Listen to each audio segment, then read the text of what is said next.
गिल और पंत पर करने के लिए सबसे बड़ा घात, इंग्लैंड करेगा लॉस्ट टेस्ट के लिए शामिल 3 घातक हथियार। यार अगर मैं बात करूं भारतीय टीम की, तो इंग्लैंड दौरे पर उनके जो बल्लेबाज है वो जबरदस्त टच में दिखाई देते हुए नजर आ रहे हैं। खासकर शुभमन गिल और ऋषभ पंत इंग्लैंड टीम के लिए थ्रेट बने हुए हैं और सबसे खतरनाक खिलाड़ी इस दौरे पर अभी साबित होते हुए दोनों ही खिलाड़ी नजर आ रहे हैं। सबसे पहले टेस्ट मुकाबले में ऋषभ पंत की दोनों पारियों में देखने को मिली, दोनों पारियों में शतक ठोका और अपना वर्चस्व इंग्लैंड में एक बार फिर से स्थापित किया। फिर वहीं अगर मैं बात करूं दूसरे टेस्ट मुकाबले की, तो वहां पर शुभमन गिल 100 देखने को मिला। पहली पारी में 250 तो दूसरी पारी में 150। हालांकि दूसरे टेस्ट मुकाबले में भी ऋषभ पंत हमें देखने को मिली, जब जरूरत थी तो ताबड़तोड़ अंदाज में शतक ठोक डाला। तो ये दोनों खिलाड़ी भाई बैच बॉल पर भारी पड़े हैं। दोनों मुकाबलों में जबरदस्त टच में दिखना, रनों का अंबार लगाना और गेंदबाजों पर भारी पड़ना, इनका अभी तक सिलसिला रहा है दोनों टेस्ट मुकाबलों में।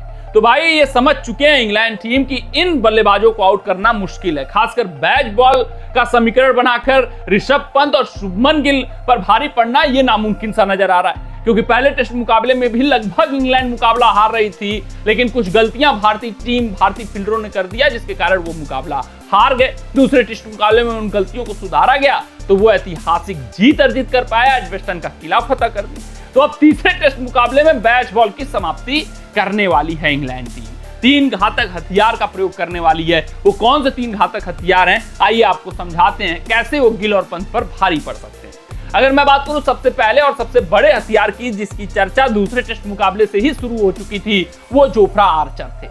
हाँ यार, जोफ्रा आर्चर की अगर मैं बात करूं तो दूसरे टेस्ट मुकाबले में ही ये स्क्वाड से जुड़ चुके थे, खेलने के लिए बिल्कुल तैयार थे, अपने आप को वो फिट घोषित कर चुके थे। लेकिन ब्रेंडन मैकुलम की सोच अलग थी, बेन स्टोक्स की सोच अलग थी। उन्होंने अपने प्लेइंग 11 में छेड़छाड़ का नहीं सोचा, क्योंकि वो विनिंग कॉम्बिनेशन के साथ जाना चाहते थे। उनको पता था कि उनकी गेंदबाजी कमजोर है, लेकिन एक बार फिर से वो दिखाना चाहते थे कि ये जो ब्रेडन कार्प्स हैं, जॉश टंग हैं, ये भारतीय बल्लेबाजों के ऊपर भारी पड़ जाएंगे एजबेस्टन में।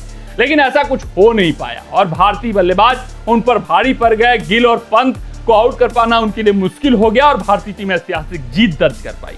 अब अपनी गलतियों में सुधार करते हुए ये जोफ्रा आर्चर को लॉर्ड्स टेस्ट में खिलाने वाले हैं, ये ब्रेंडन मैकुलम ने तय कर दिया है। यानी कि जोफ्रा आर्चर की जो एक्स्ट्रा पेस है, जोफ्रा आर्चर जो एक्स्ट्रा पेस से स्विंग अर्जित करेंगे, शुरुआती गेंद का जो फायदा उठाएंगे, नई गेंद का वहां पर स्विंग अर्जित करेंगे, वो भारतीय बल्लेबाजों के लिए घातक साबित हो सकती है। और जोफ्रा आर्चर सबसे बड़ी बात कि बल्लेबाजों के मानसिकता में खेलते हैं, जहनी तौर पे परेशान कर सकते हैं, और यही तो जॉस हेजलवुड, जोफ्रा आर्चर और जसप्रीत बुमराह जैसे गेंदबाजों की खासियत है कि ये दिमाग में चलते रहते हैं बल्लेबाजों की, यार इनको खेलना है, कैसे खेलेंगे, एक भी गेंद और फिर हम आउट हो जाएंगे। ये जो प्रेशर होता है, ये जो मेंटल तौर पे खेला जाता है, ये अधिक प्रेशर क्रिएट करता है। और वो जोफ्रा आर्चर, जो जसप्रीत बुमराह और बात करूं जॉस हेजलवुड जैसे गेंदबाजों का, अक्सर बल्लेबाजों के जहन में खेलना ये बहुत बड़ा अस्त्र साबित होता है उनके लिए। ये बात बेन स्टोक्स प्रेस वार्ता में भी कबूलते हुए नजर आए कि जसप्रीत बुमराह अगर प्लेइंग 11 में आते हैं तो भाई जहनी तौर पे बहुत परेशान करते हुए दिखते हैं। तो जोफ्रा आर्चर भी वही काम करेंगे भारतीय बल्लेबाजों के साथ। अगर मैं बात करूं सिर्फ और सिर्फ जो पॉजिटिव भारतीय टीम के साथ जाएगा कि आर्चर काफी दिनों बाद अंतर्राष्ट्रीय स्तर पर टेस्ट क्रिकेट खेलने वाले हैं, कैसा लय रहेगा ये किसी को नहीं पता। अगर मैं दूसरे घातक हथियार की बात करूं तो वो है गस एटिक्सन। यार जितने लीडर जोफ्रा आर्चर हैं उतने ही गस एटिक्सन है। बस जोफ्रा आर्चर आईपीएल में खेले हुए हैं, उनके गति को, उनके स्विंग करने वाली काबिलियत को, उनके थ्रेटनिंग अटैक को हम जानते हैं, क्या कुछ कर सकते हैं। बस गस एटिक्सन को आपने उतना देखा नहीं होगा, लेकिन आंकड़े गवाही देते हैं कि बहुत बड़े हथियार रहे हैं चोटिल होने से पहले।